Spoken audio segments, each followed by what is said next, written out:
ডাইনোসরের এত বড় বড় দাঁত দেখে আমি তো অবাক এবং নিভৃতে এখানে বসে একটা মহিলা তার অফিস কাজকর্ম করছে এবং এখানে জলের উপর দিয়ে এই একটা লাইন আছে, লাইন দিয়ে যাওয়ার সময় আমার তো কাল ঘাম বেরিয়ে গেছে এবং সেলফি তোলার জন্য এত সুন্দর সুন্দর জায়গা আমি আগে কখনো দেখিনি। তো হেয়ালি না করে কোথায় গেছিলাম চলুন আপনাকে দেখে দেই। কিছুদিন আগে একটু ছুটি নিয়ে চলে গেলাম টাকি এবং সেখান থেকে টুকটুক অর্থাৎ টোটো করে নদীর ধার বরাবর পৌঁছে গেলাম মালদ্বীপ রিসর্টে। মালদ্বীপের সঙ্গে ইন্ডিয়া ঝামেলা হওয়ার পর আমরা নিজেরাই মালদ্বীপ রিসর্ট খুলে দিলাম এবং যার টিকিট মাত্র 20 টাকা।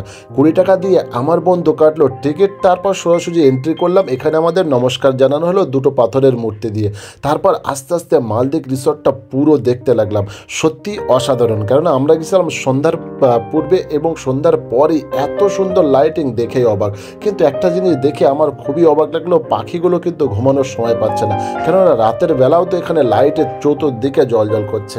প্লাস সেলফি তোলার জন্য এমন সুন্দর লেকের উপর দিয়ে এমন ব্রিজ দেখারই মতন। দেখতেই পাচ্ছেন কত লোক সেলফি তুলছে, আমরাও তুলব। তার আগে এখানে দেখলাম সেলফি তো তোলা হবে, সেই সঙ্গে সঙ্গে এখানে আপনি বোটও চাপতে পারেন। যে বোটগুলো চাপার জন্য আপনাকে 20 টাকা করেই পে করতে হবে। বোট তো চাপবো, তার আগে জায়গাটা আরও একবার ঘুরে দেখে নেই। এখানে দেখতে পাচ্ছেন সেলফি তোলার জন্য সোজাসুজি লেকের উপর একটা জায়গা করে দেওয়া আছে। ডান সাইডে একটা মহিলা নিবৃত্তে বসে এখানে ল্যাপটপ ঘাঁটছে, অফিসের কাজ করছে। তারপর গিয়ে দেখলাম না, এর সঙ্গে আপনি সেলফিও করতে পারেন। দূরে দেখতে পাচ্ছেন একটা পাহাড় আছে, তারও পেছনে একটা হুগলি সেতুর মতো জায়গা আছে। ওইদিকে ক্যামেরাটা একবার বাগিয়ে ধরলাম এবং ওখানে যাওয়ার জন্য মনটা আনচান করে উঠলো। এবং তার আগে দেখলাম এখানে নরনারীরা জলরাশির মধ্যে ভ্রমণ করছে এবং এখানে ভিআইপিদের জন্য আলাদা গেস্ট। ওসব না দেখে আমি দ্রুত চলে গেলাম সেই সেলফি তোলার মুহূর্ত পাহাড়ের জায়গায় এবং গিয়ে দেখলাম প্রচুর যুবক যুবতীরা এখানে তুলছে তাদের সেলফি। যাই হোক, কিছুক্ষণ অপেক্ষা করার পর আমিও পৌঁছে গেলাম সেই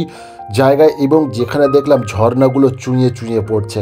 সত্যি সুন্দর সেলফি তোলার জন্য। আপনি চাইলে এখানে অনেকগুলো সেলফি তুলে ফেসবুকে সেঁটে দিতে পারেন।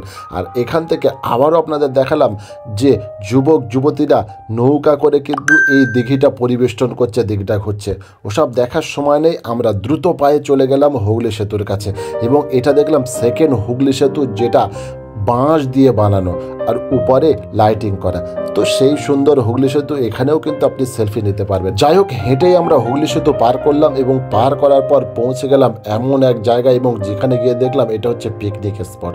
এখানে অনেক লোক পিকনিক করছে এবং সুন্দর সুন্দর লাইটিংয়ের গাছ আছে।